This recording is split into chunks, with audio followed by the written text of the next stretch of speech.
প্রতিদিন ভাবতে হবে যে দাদা চলে গেল, বাবা চলে গেল, আমি ওই একই পথের যাত্রী। দ্য ডেস্টিনেশন ইজ সেম, গন্তব্য এক, কেউ আগে কেউ পরে। এটাই ওয়াজ, এটাই দামি ওয়াজ। এটা মনে রাখলেই মানুষ আর চুরি করতে পারে না, মিথ্যা বলতে পারে না, ইফটিজিং করতে পারে না, পরকিয়া করতে পারে না, মতের বিরুদ্ধে গেলে তার রামদা দিয়ে কোপাইতে পারে না। চিল্লা এখন ঠিক কিনা? এটাই হচ্ছে ইসলাম। আখিরাতের স্মরণ, যিকরাদ্দার, চলে যেতে হবে। ছোট্ট আছি, বড় হব। এই যে দাড়ি পাকা মুরব্বীরা যারা আছেন, ওনার মায়ের পেট থেকে তো এরকম সাদা দাড়ি নিয়ে বেরিয়েছিল না? ছোট্ট বাচ্চা হয়ে এসেছিল, ওনারা ওয়া ওয়া করে কেঁদেছে। শৈশব, কৈশোর, যৌবন, প্রৌঢ়ত্ব, বার্ধক্য, বয়সের ভার, চুলার দাড়ির শুভ্রতা। আগে ছিল সিঙ্গেল, হয়েছে ডবল, এরপর হয়েছে মেয়ের বাপ, এরপরে শ্বশুর, এরপরে নানা। This is the circle of life. এটাই সার্কেল, রাউন্ড, এভাবে ঘুরে আবার চলে যেতে হবে। এই চিন্তাটা যদি মাথায় থাকে, ওই লোক টেন্ডারবাজি করতে পারে, চাঁদাবাজি, ইফটিজিং, মিথ্যা বলতে পারে, যৌতুক খেতে পারে। এজন্য সবসময় give yourself the reminder of আখিরাহ। আখিরাতের রিমাইন্ডার নিজেরাই নিজে দেন। অন্যায় হয়ে গেলে, ভুল হয়ে গেলে রিমাইন্ডার দেন যে থাকতে আসি নাই, চলে যাব। কেউ থাকতে পারে নাই, নবীরাও পারে নাই। যেই মালাকুল মাউত রূহ কবজ করে, ওই ফেরেশতা থাকতে পারছে? চলে গেছে। আমাদেরকে চলে যেতে হবে। সমাধান চাও যদি জীবনে, মরণে ফিরে যাও, খুঁজে নাও, চোখ রাখো কোরআনে। পড়েন সবাই, সমাধান ফিরে যাও, খুঁজে নাও, চোখ রাখো কোরআনে। If you want the solution this দুনিয়া এন্ড আখিরা, go back, have a look to the holy কোরআনে। ঠিক কি না? Go back, sit down and have a look to the Quran. বসো, ঠান্ডা মাথায় দেখো কোরআনে কি বলেছে আল্লাহ। বিশ্বনবী সাল্লাল্লাহু আলাইহি ওয়াসাল্লাম মসজিদে নববীতে সালাতের ইমামতি করছেন। আল্লাহু আকবার বলে নামাজ শুরু করলেন।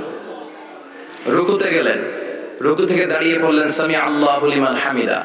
ফিসফিস আওয়াজে পেছনে থাকা সাহাবারা পড়লেন রব্বানা ওয়ালাকাল হামদ। এক সাহাবী অতিরিক্ত বাড়িয়ে পড়লেন হামদান কাসীরান তাইয়িবান মুবারাকান ফীহি। পারেন না সবাই?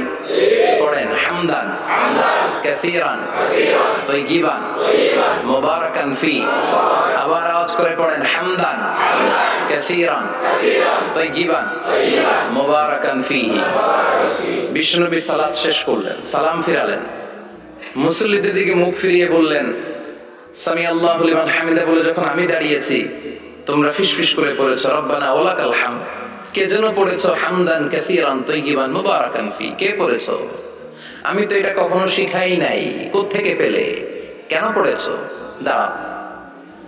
কেউ দাঁড়ায় না, ডানে বায়ে সামনে পেছনে কেউ দাঁড়ায় না, সবাই ভয় পেয়ে গেছে যে কি যেন কি হয়। বিশ্বনবী অভয় দিলেন, বললেন যে আমি কিছু বলবো না, দাঁড়াও। বিশ্বনবী অভয় দেওয়ার পর এক সাহাবী হাত তুলে দাঁড়িয়ে বললেন, ইয়া রাসূলুল্লাহ, আমি পড়েছি। বিশ্বনবী বললেন, কেন পড়েছো? আমি তো এটা শিখাই নাই। সাহাবী বললেন, ইয়া রাসূলুল্লাহ, আল্লাহর প্রশংসা আমার কম কম করলে অন্তর জুড়ায় না, আমার করতে মনে চাই বেশি বেশি। এজন্য আমি নিজ থেকে এটা বানিয়ে বাড়িয়ে মিলিয়ে পড়ে দিয়েছি, হামদান কাসীরান তাইয়িবান মুবারাকান ফি। বিশ্বনবী বললেন, ভয় নাই, চিন্তা নাই, টেনশনের কোনো কারণ নাই, কারণ আমি সালাতে থাকা অবস্থায় দেখেছি তোমার এই অতিরিক্ত চারটা তাসবিহ সওয়াবটা, চারটা তাসবিহ সওয়াবটা বিদউ ওয়া সালাসুনা মালাইকা, 30-এরও বেশি ফেরেশতা কে কার আগে এই সওয়াবটা আল্লাহর আরশে পৌঁছে দিবে এ নিয়ে আকাশে প্রতিযোগিতা চলছিল। এজন্য আল্লাহর প্রশংসা বেশি বেশি করার দরকার আছে না নাই? বিশ্বনবী সব সময় আল্লাহর প্রশংসা করতেন আর দোয়া করতেন, আল্লাহ আমি যেন বেশি বেশি আপনার প্রশংসা করতে পারি, আমি যেন আপনার শুকরগুজার বান্দা হতে পারি। আল্লাহুম্মা জাআলনি সাবুরা ওয়া জাআলনি শাকুরা ওয়া জাআলনি ফি আইনি সগীরা ওয়া ফি আ'য়ুনিন নাসি কাবীরা। এর মানে হচ্ছে, আল্লাহ আপনি আমারে ধৈর্যশীল বানান, আপনি আমাকে শুকরগুজার বানান, আমার চোখে আপনি আমারে ছোট বানান, গোটা বিশ্বের মানুষের চোখে আপনি আমারে বড় বানান। পড়েন আমিন। নিজের চোখে নিজেকে কি করবেন? ছোট, তাহলে মানুষের চোখে বড় বানাই দিবে কে? আর নিজেই যদি বলেন আমি বড়, ফেরাউনের মতো আনা রব্বুকুমুল আ'লা, আমি তোদের বড় খোদা, আল্লাহকে তুই হইলি হুদা, ঠিক কি না? বড় হইতে পারে নাই।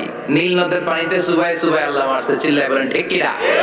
পৃথিবীতে কেউ তো স্থায়ী হয় না, হোক না সে ফেরাউন কিবা নমরুদ, কেউ ভাবে চিরদিন রয় না, কেউ ভাবে চিরকাল রয় না। পৃথিবীতে কেউ তো স্থায়ী হয় না, হোক না সে ফেরাউন কিবা নমরুদ, কেউ ভাবে চিরদিন রয় না, কেউ ভাবে চিরকাল রয় না। চিল্লায় বলেন ঠিক কি না? চিরকাল কেউ থাকবে না, কারণ আল্লাহ ছাড় দেয়, তিনি ছেড়ে দেন না। মনে রাখবেন, আল্লাহ কি দেয় আর কি দেয় না। ফেরাউনের কি দিছিল?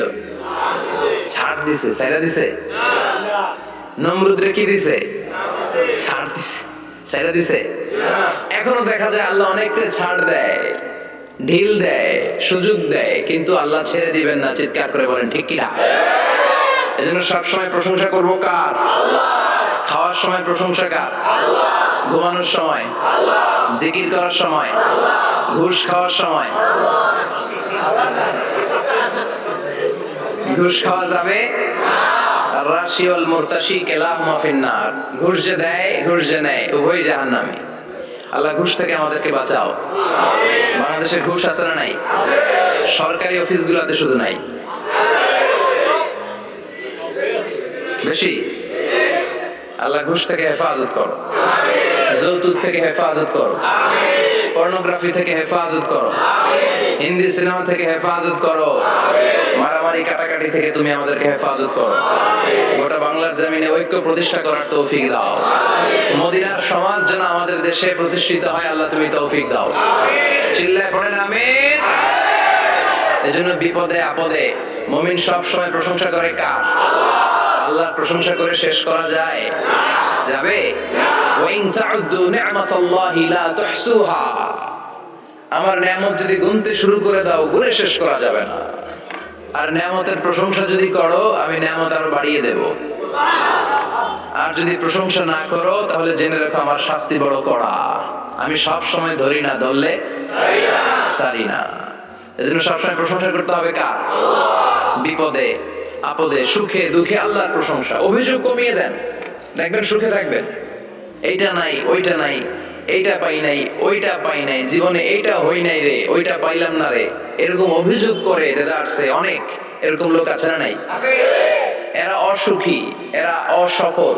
সফল ব্যক্তিদের একটা গুণাবলী হচ্ছে এরা কমপ্লেইন করে কম, কমপ্লেইন করে কম, তারা শুকরিয়া করে বেশি। দে আর ভেরি গ্রেটফুল। তারা শুকরিয়া করে বেশি। এটা পাই নাই, ওইটা পাই নাই, এগুলো বলবেন না। কারণ আপনি যেটা পাইয়া খুশি না, অনেকে এটা পাওয়ার জন্য সংগ্রাম করে যাচ্ছে। আপনি এখন যেই জায়গাটাতে আছেন, এই জায়গাটাতে পৌঁছা অনেকের স্বপ্ন। আপনি এটা পেয়ে খুশি না, কিন্তু আপনার জায়গায় পৌঁছার জন্য অনেকে স্ট্রাগল করে যাচ্ছে, সংগ্রাম করে যাচ্ছে। আপনি যেই পজিশনে আছেন, শুধু এই পজিশনে আসাটাই অনেকের স্বপ্ন। তো শুকরিয়া করবেন না কেন? এজন্য সব সময় আমাদের বেশি বেশি শুকরিয়া করতে হবে কার? রব্বুল আলামিন বলেন, কুল লাউ কানাল বাহরু মিদাদান লিকালিমাতি রাব্বি লানাফিদাল বাহরু ক্বাবলা আন তানফাদা কালিমাতু রাব্বি ওয়ালাউ জিনা বিমিসলিহি মাদাদা। সাগরের জলকে কালি করে,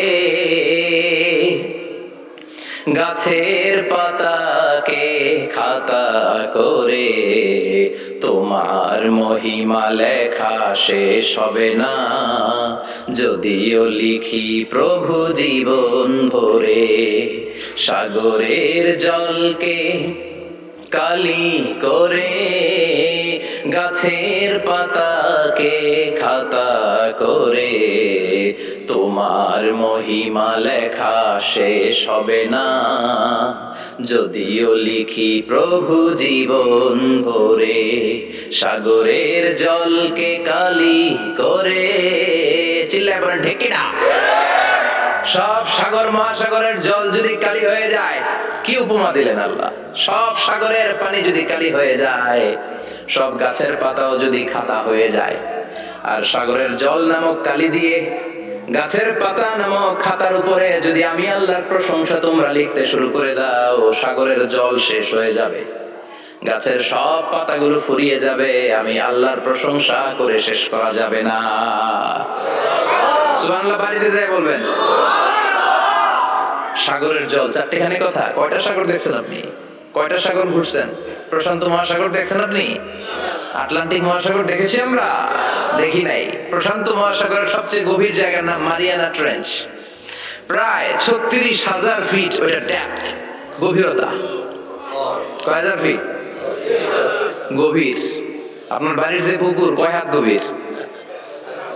হ্যাঁ, 36,000 ফিট। কেন ইমাজিন, কল্পনা করতে পারেন? 36,000 ফিট গভীর এটা মারিয়ানা ট্রেঞ্চ, প্রশান্ত মহাসাগর।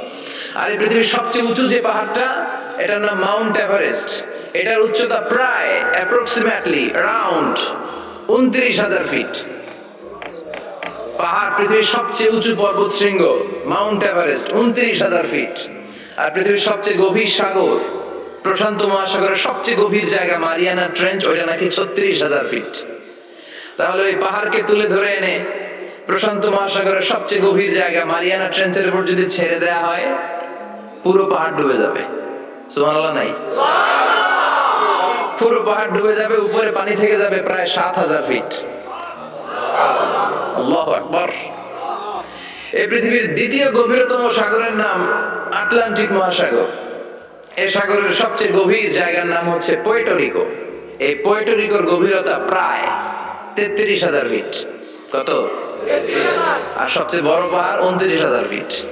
তো এই সাগরেও যদি বড় পাহাড়টা, পৃথিবীর সবচেয়ে উঁচুতম পর্বত শৃঙ্গকে এনে ছেড়ে দেয়া হয়, পুরো পাহাড় পানিতে তলিয়ে তো যাবেই, এর উপরে আরো পানি থেকে যাবে 4,000 ফিট। সাগর, মহাসাগর, পানি বেশি না কম? জোরে বলেন। কি বিশাল এই আটলান্টিক মহাসাগর! লম্বায় তো অনেক বড়, আড়াআড়ি ভাবে এটারে ক্রস করে অনেক প্লেন, অনেক বিমান। আগে কনকর্ড ক্রস করতো হিথ্রো এয়ারপোর্ট থেকে জন এফ কেনেডি এয়ারপোর্টে ল্যান্ড করার জন্য। ঘন্টায় 1000 মাইল বেগে ছুটতো এই প্লেন গুলো। তারপরেও আড়াআড়ি ভাবে, লম্বায় না, আড়াআড়ি ভাবে আটলান্টিক মহাসাগরকে ক্রস করতে 3-4 ঘন্টা লেগে যেত। প্লেন যদি ঘন্টায় চলে 1000 মাইল বেগে, আর আটলান্টিক মহাসাগরের পাশ যেটা প্রশস্ত, এটা ক্রস করতে যদি 3 ঘন্টা লাগে, তাহলে পাশে কয় হাজার কিলোমিটার? 3,000 কিলোমিটার। সুবহানাল্লাহ বলবেন না? এত বিশাল বিশাল সাগর। সাগর কি, মহাসাগর কি এই দুইটা, যে প্রশান্ত আর আটলান্টিক? না, ভারত মহাসাগর, উত্তর মহাসাগর, দক্ষিণ মহাসাগর, বঙ্গোপসাগর, কৃষ্ণ সাগর, ভূমধ্য সাগর, লোহিত সাগর, চায়না সাগর, শত শত সাগরে ভরপুর মহাবিশ্ব। এই সব সাগরের পানি যদি কালি হয়ে যায়, কি হয়ে যায়? আর পৃথিবীতে যত গাছ আছে, সব গাছের পাতা যদি খাতা হয়ে যায়, গাছ কয়টা আছে কুমিল্লায়? হ্যাঁ, অভাব নাই। তো কুমিল্লাতে যদি অভাব নাই, তাহলে আফ্রিকার জঙ্গলের কি অবস্থা? কি পরিমাণে গাছ, বৃক্ষরাজি আল্লাহ তৈরি করেছেন। এই সব গাছের পাতা যদি এরকম খাতা হয়ে যায়, আর এই সাগরের জল নামক কালি দিয়ে যদি এই খাতায় আল্লাহ জিকির লিখতে শুরু করেন, প্রশংসা লিখতে শুরু করেন, গাছের পাতাও শেষ, সাগরের পানিও শেষ, শেষ হবে না আল্লাহ জিকির আর প্রশংসা করেন। আল্লাহু আকবার। এজন্য সব সময় প্রশংসা করতে হবে একজন সত্তার। তিনি কে? সে আল্লাহ বললেন, হুয়াল আউয়াল ওয়াল আখির ওয়াল যাহির ওয়াল বাতিন ওয়া হুয়া বিকুল্লি শাইইন আলিম। আল্লাহ বললেন, আমার প্রশংসা করবি না কেন? আমি সবার প্রথমে, আমি সবার শেষে, আমি প্রকাশ্যে, আমি গোপনে। কার কথা? প্রথমে কে? জোরে বলেন। প্রথমে আল্লাহ আল্লাহ, শেষেও আল্লাহ আল্লাহ, আকাশে আল্লাহ আল্লাহ, জমিনে আল্লাহ আল্লাহ। পড়েন পড়েন। প্রথমে আল্লাহ আল্লাহ, শেষেও আল্লাহ আল্লাহ, আকাশে আল্লাহ আল্লাহ, জমিনে আল্লাহ আল্লাহ। আবার পড়েন। প্রথমে শেষেও, আকাশে আল্লাহ আল্লাহ, জমিনে আল্লাহ আল্লাহ, নিখিল জাহান গাই গুণগান, তারে নামে গাই আমরাও গাহি তাআলা, হামদে বারি তাআলা, হামদে বারি তাআলা, হামদে বারি তাআলা। পড়েন আল্লাহু আকবার। তিনি প্রথম, তিনি শেষ, তিনি প্রকাশ্য, তিনি গোপন, এজন্য প্রশংসা চলবে একজনের। চিল্লায় বলেন কে? স্বামী হিসেবে, বাবা হিসেবে, নেতা হিসেবে, নবী হিসেবে, সমাজ সংস্কারক হিসেবে, আইন প্রণেতা হিসেবে মুহাম্মদ হচ্ছেন এই পৃথিবীর জন্য সুপারম্যান। তার কোনো তুলনা হয় না। বিশ্বনবীর কোনো তুলনা হয় বিয়ন্ডলেস, বাউন্ডলেস, বটমলেস। তার নিয়ে কথা বলতে গেলে সময় ফুরায় যাবে, মাইকের ব্যাটারি শেষ হয়ে যাবে, মাগার কথা শেষ হবে না। এজন্য ওনার জীবনের ক্ষেত্রে বলা হয় বিয়ন্ডলেস, বাউন্ডলেস, বটমলেস। অসাধারণ ব্যক্তিত্ব, সুপার ক্যালিফ্রাজিলিস্টিক এক্সপিয়ালিডোসাস, অসাধারণ, যার কোনো তুলনা হয় না, এক্সেলেন্ট, আনপ্যারালাল। মাদানী জীবনে উনি সশস্ত্র সংগ্রাম করলেন, সংস্কার করলেন সমাজটাকে, সেনাবাহিনী বানালেন। তখন আর নরম নরম ভাবে খেলে নাই, গরম ভাবে খেলেছে। এটা হচ্ছে ইমানের দাবি। মুমিনরা কৌশলী হয়, যখন যে পরিস্থিতি, ওই পরিস্থিতির সাথে তাদের স্ট্র্যাটেজি তারা পাল্টায়। তো বিশ্বনবীর মাদানী ইনিংসে এই সূরা নাজিল হয়নি, হয়েছে মাক্কি ইনিংসে।